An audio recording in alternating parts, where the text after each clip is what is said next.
नमस्कार। Economics Awadh classes YouTube channel पर आपका स्वागत है। आज की इस क्लास में हम लोग लगभग 25 बहुविकल्पीय प्रश्नों को सॉल्व करेंगे।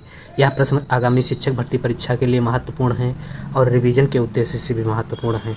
यहाँ से प्रश्न TGT, PGT, NET, JRF, KVS, NVS, GIC, LT grade exam, RPSC first and second grade exam, HPSC assistant professor exam तथा स्टेट एग्जाम में मिल सकते हैं। तो आज की क्लास स्टार्ट करते हैं और देखते हैं आज की क्लास में क्या क्या प्रश्न हैं। 1 नंबर प्रश्न है, निम्न में से कौन सी जोड़ी सही रूप में सुमेलित नहीं है।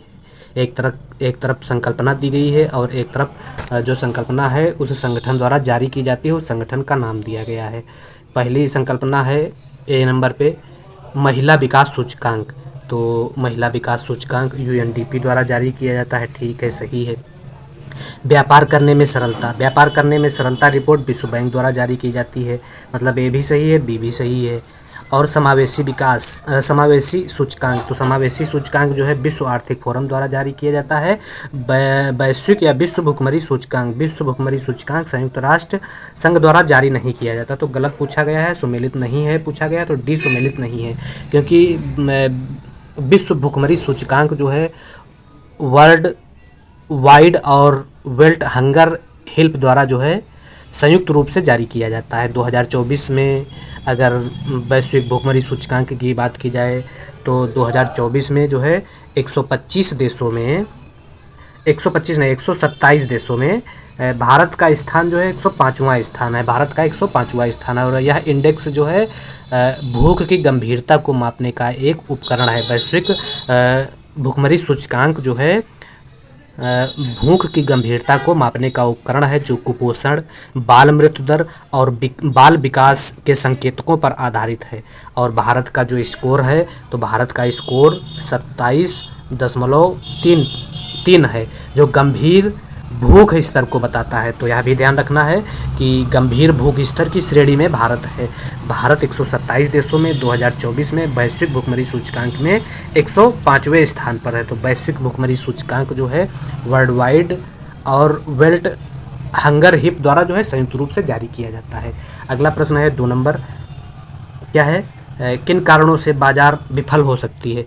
तो अपूर्ण प्रतिस्पर्धा और बाध्यताओं के कारण जो है बाजार विफल हो सकती है। अपूर्ण प्रतिस्पर्धा और बाध्यताएं ए तथा बी दोनों सही हैं, जो सी में दिया गया है। अगला है 3 नंबर प्रश्न। 3 नंबर प्रश्न क्या कह रहा है, किसी वस्तु को गिफिन वस्तु तब कहा जाता है जब आय प्रभाव निम्न में से कौन सा होगा। ऑप्शन ए धनात्मक और प्रतिस्थापन प्रभाव से अधिक होता है, बी प्रतिस्थापन प्रभाव से कम होता है, सी प्रतिस्थापन प्रभाव के बराबर होता है और डी ऋणात्मक प्रतिस्थापन प्रभाव से अधिक होता है। तो किसी वस्तु को गिफिन वस्तु तब कहा जाता है जब जो है आय प्रभाव ऋणात्मक और प्रतिस्थापन प्रभाव से अधिक होता है, और आय प्रभाव ऋणात्मक था, प्रतिस्थापन प्रभाव से अधिक जो है ऑप्शन डी में दिया गया है। तो 3 नंबर प्रश्न का सही आंसर डी है। अगला 4 नंबर प्रश्न है, प्राथमिक घाटे की माप निम्न में से किसके द्वारा की जाती है। तो प्राथमिक घाटे की माप की अगर बात की जाए तो राजकोषीय घाटा माइनस ब्याज भुगतान के द्वारा जो है प्राथमिक घाटे को निकाला जाता है या माप की जाती है। तो राजकोषीय घाटा माइनस ब्याज भुगतान ए ऑप्शन में दिया गया है। राजकोषीय घाटा क्या होता है, प्राथमिक घाटा क्या होता है, राजकोषीय घाटा माइनस ब्याज भुगतान। और 1991 में डॉक्टर मनमोहन सिंह वित्त मंत्री थे, उनके द्वारा जो है प्राथमिक घाटे की संकल्पना दी गई थी। प्रभावी घाटा एक होता है, तो प्रभावी घाटा किसे कहा जाता है, तो राजस्व घाटा माइनस पूंजी संपत्ति के सृजन से संबंधित अनुदान को जो है वह प्रभावी घाटा के रूप में जाना जाता है। प्रभावी घाटा 2011-12 से अस्तित्व में आया। अगर राजस्व घाटा की बात की जाए तो राजस्व घाटा होता है कुल राजस्व व्यय माइनस राजस्व प्राप्तियां। राजस्व घाटे का अर्थ है कि सरकार के राजस्व व्यय का राजस्व प्राप्तियों से अधिक होना, जिसका अर्थ है कि सरकार अपनी क्षमताओं के भीतर क्रियाकलाप नहीं कर रही है। और बाजार में राजस्व घाटे का होना सरकार द्वारा उधारों पर निर्भरता का उच्च होना माना जाता है। इसी प्रकार से एक होता है राजकोषीय घाटा। तो राजकोषीय घाटा जो होता है वह सरकार की कुल देनदारियों को व्यक्त करता है, मतलब आंतरिक ऋण तथा देयताओं प्लस विदेशी ऋण प्लस आरबीआई से प्राप्त ऋण जो होता है उसे क्या कहते हैं, राजकोषीय घाटा। अर्थात राजकोषीय घाटा सरकार की जितनी देनदारियां या उधारियां होती हैं उनको दिखाता है। एक अलग से राजकोषीय घाटा की अगर बात की जाए तो राजकोषीय घाटा जो है, राजकोषीय घाटा बराबर हो जाएगा राजस्व घाटा प्लस पूंजीगत व्यय इसी प्रकार से राजकोषीय घाटा बराबर होता है सरकार द्वारा किए जाने वाले कुल व्यय माइनस राजस्व प्राप्तियों को राजकोषीय घाटा कहा जाता है। अगर मौद्रिक घाटा की बात की जाए तो राजकोषीय घाटे का वह भाग जिसे केंद्रीय बैंक द्वारा लिए गए उधारों से पूरा किया जाता है उसे मौद्रिक घाटा कहा जाता है। तो इस प्रकार से यह घाटे के संदर्भ में कुछ महत्वपूर्ण बातें थी। अगला 5 नंबर प्रश्न है, सरकार के अनुसार निम्न में से कौन सा लघु बचत योजना के अंतर्गत नहीं आता है? डाकघर, जमा धन खाते, सुकन्या समृद्धि योजना, लोक भविष्य निधि। तो सरकार की लघु बचत के अंतर्गत जो है वह जनधन योजना या जनधन खाते नहीं आते हैं। जनधन योजना की शुरुआत की अगर बात की जाए तो 28 अगस्त 2014 को प्रधानमंत्री नरेंद्र मोदी द्वारा प्रारंभ किया गया था जनधन योजना। जनधन योजना के प्रारंभ का उद्देश्य जो है वित्तीय समावेशन को बढ़ाना था। जनधन योजना के अंतर्गत अगर बीमा कवरेज की बात की जाए तो 2 लाख रुपए तक का जीवन बीमा कवरेज प्रदान किया जाता है और यह जीवन बीमा कवरेज जो है प्रधानमंत्री जीवन ज्योति बीमा योजना के तहत दिया जाता है। इसी प्रकार से दुर्घटना बीमा कवरेज जो है यह 2 लाख तक का होता है। जनधन खाते की अगर बात की जाए तो जनधन खाते में न्यूनतम शेष राशि बनाए रखने की कोई आवश्यकता नहीं होती है। जनधन खाते में जैसे अदर खाते में क्या होता है कि न्यूनतम राशि इतनी होनी चाहिए खाते में, तो जनधन खाते में 0 राशि है तब भी खाता चलता रहेगा। इसके अलावा जमा राशि पर ब्याज मिलता है जनधन खाते में और खाता धारक को रुपए डेबिट कार्ड दिया जाता है। इसके अलावा खाता धारक को 10,000 रुपये तक ओवरड्राफ्ट की सुविधा दी जाती है। तो यहाँ से भी प्रश्न पूछा जाता है इन लाभों से। तो लाभ क्या है कि जनधन खाते में 10 लाख रुपए तक की ओवरड्राफ्ट की सुविधा दी जाती है, डेबिट कार्ड दिया जाता है, जमा राशि पर ब्याज मिलता है और कोई ज़रूरी नहीं है कि इसमें पैसा जमा किया जाए, अर्थात जो है शून्य या न्यूनतम राशि बनाए रखना भी आवश्यक होता है। अगला 6 नंबर प्रश्न है, भारत में किस संगठन को संधारणीय विकास लक्ष्यों की निगरानी करने का दायित्व सौंपा गया? भारतीय रिजर्व बैंक, केंद्रीय सांख्यिकी कार्यालय, नीति आयोग, राष्ट्रीय नमूना कार्यालय। तो भारत में संधारणीय या संपोषणीय विकास लक्ष्यों को निगरानी करने का दायित्व जो है नीति आयोग को दिया गया है। नीति आयोग ऑप्शन सी में दिया गया है। संधारणीय विकास लक्ष्य की अगर बात की जाए तो संयुक्त राष्ट्र द्वारा बनाए गए संधारणीय विकास लक्ष्य हैं जिनका समय जो है 2015 से 2030 तक है। मतलब 2015 से 2030 तक 17 लक्ष्यों और 169 उपलक्ष्यों को प्राप्त करना है। तो एक यह भी बात यहाँ से निकल कर आई कि संधारणीय या संपोषणीय विकास लक्ष्य जो है वह 2015 से 30 तक के लिए निर्धारित किए गए थे, जिसमें 17 लक्ष्य और 169 विशिष्ट लक्ष्य रखे गए थे। ध्येयवाक्य की अगर बात की जाए तो संधारणीय विकास लक्ष्यों का ध्येयवाक्य यह था कि 2030 तक सभी लोगों को और दुनिया के लिए बेहतर तथा अधिक संधारणीय भविष्य प्राप्त करने की मूल योजना है। अब संधारणीय विकास या संपोषणीय विकास लक्ष्य की शुरुआत जो है 1 जनवरी 2016 को हुई है। यह डेट एग्जाम में कभी कभी पूछी जाती है, तो ध्यान रखना है कि संधारणीय विकास लक्ष्य या संपोषणीय विकास लक्ष्य की शुरुआत जो है 1 जनवरी 2016 से हुई है और यह लक्ष्य जो है 2015 से 2030 तक के लिए मान्य है, अर्थात यह 15 वर्षों के लिए यह लक्ष्य निर्धारित किए गए हैं। अगला प्रश्न है, तो इसके जो निगरानी करने का दायित्व जो है वह नीति आयोग को है। अगला 7 नंबर प्रश्न है, निम्न में से किस योजना के अंतर्गत 17 से 18 वर्ष की आयु समूह के लोगों को 2 लाख रुपए का दुर्घटना मृत्यु बीमा प्रदान किया जाता है? तो उम्र ध्यान रखना है 17 से 18 वर्ष है और 17 से 18 वर्ष 18 से 70 वर्ष है। 18 से 70 वर्ष के लिए जो 2 लाख दुर्घटना बीमा प्रदान किया जाता है वह प्रधानमंत्री सुरक्षा बीमा योजना के अंतर्गत दिया जाता है।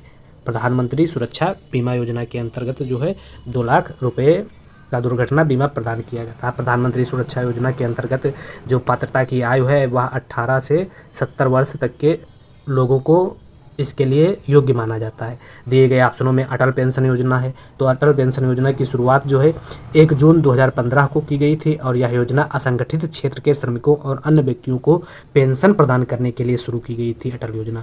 तो अटल पेंशन योजना ध्यान रखना है कि असंगठित क्षेत्र के श्रमिकों को जो है प्रदान की जाने वाली पेंशन योजना है और इसकी शुरुआत 1 जून 2015 को की गई थी। इसी प्रकार से बी ऑप्शन में क्या दिया गया है, प्रधानमंत्री जीवन ज्योति बीमा योजना। तो प्रधानमंत्री जीवन ज्योति बीमा योजना की अगर बात की जाए तो इसकी शुरुआत 9 मई 2015 को की गई थी और जीवन ज्योति बीमा योजना में जो उम्र है पात्रता की वह 18 से 50 वर्ष है। ध्यान रखना है, प्रधानमंत्री सुरक्षा बीमा योजना में 18 से 70 वर्ष पात्रता की उम्र को रखा गया है और प्रधानमंत्री जीवन ज्योति बीमा योजना में 18 से 50 वर्ष तक जो है पात्रता की उम्र को रखा गया है। प्रधानमंत्री जीवन ज्योति बीमा योजना में 2 लाख का जीवन बीमा कवर दिया जाता है और इसमें जो है जीवन बीमा योजना में प्रधानमंत्री ज्योति जीवन बीमा योजना में 336 रुपये वार्षिक प्रीमियम जो है खाताधारक को देना पड़ता है या बीमा धारक को देना पड़ता है। इसी प्रकार से अटल सुरक्षा बीमा योजना, तो प्रधानमंत्री सुरक्षा बीमा योजना की अगर बात की जाए तो प्रधानमंत्री सी ऑप्शन में या प्रधानमंत्री सुरक्षा बीमा योजना जो है 9 मई 2015 को शुरू की गई। इसके लिए पात्रता की आयु जो है वह 18 से 70 वर्ष निर्धारित की गई और प्रधानमंत्री सुरक्षा बीमा योजना में मृत्यु या दुर्घटना में पूर्ण विकलांगता हेतु 2 लाख रुपए का बीमा कवर प्रदान किया जाता है और 20 रुपये प्रीमियम जो है इसके लिए बीमा धारक को देना पड़ता है। और इसके पहले जो है प्रधानमंत्री सुरक्षा बीमा योजना की प्रीमियम दर जो है 12 रुपये थी, इसे बढ़ाकर कितना 20 रुपये कर दिया गया है। तो इस प्रकार से यह कुछ बीमा योजना के संदर्भ में महत्वपूर्ण बातें थी। ध्यान रखना है कि प्रधानमंत्री जीवन ज्योति बीमा योजना में जो पात्रता की उम्र जो है वह है 18 से 70 और प्रधानमंत्री सुरक्षा बीमा योजना की जो पात्रता जीवन ज्योति बीमा योजना में 18 से 50 है और सुरक्षा बीमा योजना में 18 से 70 है। तो 18 से 70 के बारे में पूछा गया तो सी ऑप्शन सही है। अगला है 8 नंबर प्रश्न, श्रम की आरक्षित सेना का उपयोग निम्न में से किस अर्थशास्त्री द्वारा किया गया। तो श्रम की आरक्षित सेना का उपयोग जो है J Schumpeter, T R. Malthus, J R. Hicks, Marx, तो कार्ल मार्क्स द्वारा किया गया श्रम की आरक्षित सेना का उपयोग। बी आंसर सही है। अगला प्रश्न है 9 नंबर, निम्न में से कौन विशेष श्रेणी का राज्य घोषित किए जाने का मापदंड नहीं है। अधिक जनसंख्या, अव्यवहार्य राज्य वित्त, खराब अवसंरचना और पहाड़ी एवं दुर्गम क्षेत्र। तो अधिक जनसंख्या जो है विशेष श्रेणी के राज्य का दर्जा दिए जाने के लिए मापदंड नहीं है। बाकी अव्यवहार या अनुचित राज्य वित्त है, खराब अवसंरचना है और पहाड़ी तथा दुर्गम क्षेत्र है। विशेष श्रेणी का राज्य का दर्जा दिए जाने के लिए जो आवश्यक मापदंड हैं वह है राज्य का जो है पहाड़ी क्षेत्र और कठिन इलाकों में होना और कम जनसंख्या घनत्व होना, जनजातीय आबादी का बड़ा हिस्सा होना, अंतर्राष्ट्रीय सीमा के पास रणनीतिक स्थान होना और इसके अलावा आर्थिक एवं बुनियादी ढांचे का पिछड़ा होना। भारत में जो है 11 राज्यों को विशेष श्रेणी का दर्जा प्रदान किया गया है, जिसमें अरुणाचल प्रदेश, असम, नागालैंड, त्रिपुरा, जम्मू कश्मीर, हिमाचल प्रदेश, मणिपुर, मेघालय, यूके मतलब उत्तराखंड और तेलंगाना शामिल है। अगला प्रश्न है 10 नंबर प्रश्न क्या है, किसी परियोजना की संगतता एवं व्यवहार्यता की जांच के लिए निम्न में किस मूल्य का उपयोग किया जाता है। तो किसी परियोजना की संगतता एवं व्यवहार्यता की जांच के लिए जो है छाया मूल्य का उपयोग किया जाता है। सी आंसर सही है। किस पंचवर्षीय योजना में भारत में पहली बार व्यापक आगत निर्गत मॉडल का उपयोग किया गया था। तो भारत में प्रथम, द्वितीय, तृतीय, तो भारत में जो पंचवर्षीय योजनाएं चलाई गई वह उन पंचवर्षीय योजनाओं में जो है तृतीय पंचवर्षीय योजना में व्यापक रूप से आगत निर्गत मॉडल का उपयोग किया। तो सी आंसर सही है, तृतीय पंचवर्षीय योजना। अगला प्रश्न है 12 नंबर प्रश्न, निम्न में से किस अर्थशास्त्री ने पुनर्निवेश कसौटी को विकसित किया। ए.के. सेन, वाल्टर गैलेंसन, हार्वे लेविस्टीन, मरीज डॉब या श्रीमती जॉन रॉबिन्सन। तो हार्वे लेविस्टीन और वाल्टर गैलेंसन जो है यह अर्थशास्त्री पुनर्निवेश कटौती को विकसित करने वाले हैं। बी आंसर सही है 12 नंबर प्रश्न में। अगला 13 नंबर प्रश्न है, निम्न में से किसने भारत में विकेंद्रीकृत योजना के लिए क्षेत्र उपागम की वकालत की। डी.आर. गाडगिल, राजकृष्ण, के.एन. राज, ए.के. सेन।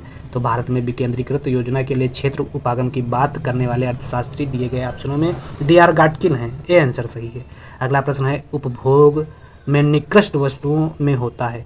उपभोग में निकृष्ट वस्तुओं में होता है क्या? शून्य आय प्रभाव, ऋणात्मक आय प्रभाव, धनात्मक आय प्रभाव, असीमित आय प्रभाव। तो उपभोग के निकृष्ट वस्तुओं में ऋणात्मक आय प्रभाव होता है और ऋणात्मक आय प्रभाव बी ऑप्शन में दिया गया है। बी आंसर सही है।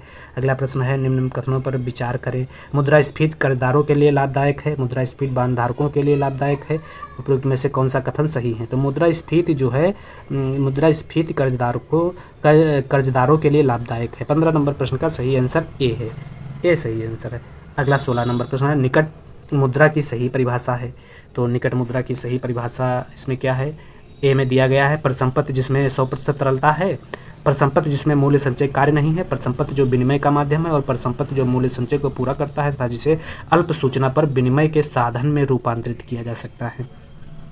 तो निकट मुद्रा यही है कि परिसंपत्ति जो मूल्य संचय को पूरा करता है था, जिसे अल्प सूचना पर विनिमय के साधनों में रूपांतरित किया जाता है। डी आंसर सही है। पर अगर निकट मुद्रा को और व्यापक रूप में बताया जाए तो कहा जा सकता है, वह वित्तीय परिसंपत्ति जो मुद्रा की तरह ही तरल है लेकिन तुरंत नकदी में परिवर्तित नहीं हो जाती है, जैसे बचत खाते, जमा प्रमाण पत्र, मुद्रा बाजार फंड और ट्रेजरी बिल जो है, यह निकट मुद्रा के एग्जाम्पल माने जाते हैं।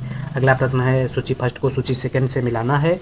एमपीसी दिया गया है और एमपीएस दिया गया है। तो जब एमपीसी 0.2 हो तो गुणक का मान क्या होगा? तो एमपीसी दिया होने पर गुणक का मान 1/1 माइनस एमपीसी होगा। एमपीसी 1/1 माइनस एमपीसी, तो 1/1 माइनस एमपीसी, तो 1/1 माइनस 0.2 हो जाएगा। तो यह बचेगा 1/0.8। तो इसको जब काटेंगे तो आ जाएगा 5। इसको काटेंगे तो क्या आ जाएगा? 2 आ जाएगा, 2 आएगा। एमपीसी का मान दिया गया है तो 1/1 माइनस एमपीसी, तो 1/1 माइनस एमपीसी कितना हो जाएगा? 0.2। तो 1 से 0.2 हटाएंगे तो 0.8 बचेगा। तो यहाँ 0 हटेगा, यहाँ 0 बढ़ेगा, तो यहाँ 4, तो 5 और यहाँ 4, तो 5/4 हो जाएगा। 4 को जब 5 से भाग करेंगे तो 1, 4, 1 बचा, दशमलव लगाए, 0 बढ़ा है, 4 दूनी 8। तो ए का मिलान जो हो जाएगा ये 25 आ जाएगा, 1.25 आ जाएगा। तो ए का मिलान जो हो जाएगा 4 से हो जाएगा। ए का मिलान 4 से हो गया। इसी प्रकार से एमपीएस दिया है, तो एमपीएस जब दिया हो तो एमपीएस तो 1/एमपीएस ऐसे निकाला जाता है। गुणक से सीधा, गुणक से जो है विपरीत संबंध होता है।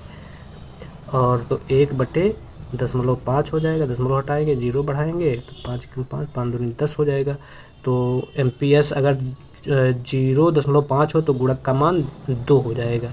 तो बी का मिलान हो जाएगा फर्स्ट से, बी का मिलान फर्स्ट से हो जाएगा। इसी प्रकार से एमपीएस दिया गया है, एमपीएस 0.75 हो जाएगा, तो 1/0.75 हो जाएगा। तो यहाँ हटेगा, 2 0 पर बढ़ेगा, 25 कुछ 100, 25 3 75, 3/4 हो जाएगा। तो 4 को 3 से जब भाग करेंगे तो 3 एकम 3 और बचा 1, दशमलव लगाए तो 3 को 4 से भाग करना है, 3 एकम 3, 1 बचा, दशमलव लगाए, 0 बढ़ा, 3 त्रिका 9, तो 0.133 आ जाएगा। तो यह जो है सी में जो आंसर आ जाएगा, जब एमपीएस जो है 0.75 हो तो गुणक का मान 1.33 हो जाएगा। तो सी का मिलान हो जाएगा 3 से। तो इस प्रकार से सही आंसर जो हो जाएगा इसका ए हो जाएगा। ध्यान रखना है कि जब एमपीसी दिया गया हो तो सूत्र लगेगा 1/1 माइनस एमपीसी, और जब एमपीएस दिया हो तो 1/एमपीएस। यह गुणक के फार्मूले हैं। अगला प्रश्न है, सोलो मॉडल में सतत समृद्धि की स्थिति के संदर्भ में समयोपरि उत्पादन वृद्धि दर होगी। तो सोलो के सतत समृद्धि मॉडल के संदर्भ में समयोपरि उत्पादन वृद्धि दर जो होगी वह स्थिर होगी।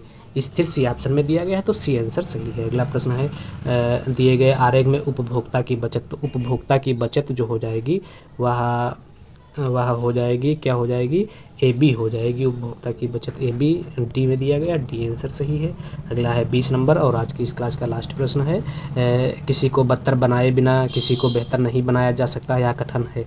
तो यह कथन जो है पैरेटो इष्टतम या पैरेटो अनुकूलतम का सी आंसर सही है 20 नंबर प्रश्न में। तो इस प्रकार से आज की क्लास में हम लोगों ने 20 बहुविकल्पी प्रश्नों को सॉल्व किया है। प्रश्न जो है आगामी शिक्षक भर्ती परीक्षा के लिए महत्वपूर्ण है और रिवीजन के उद्देश्य से भी महत्वपूर्ण है।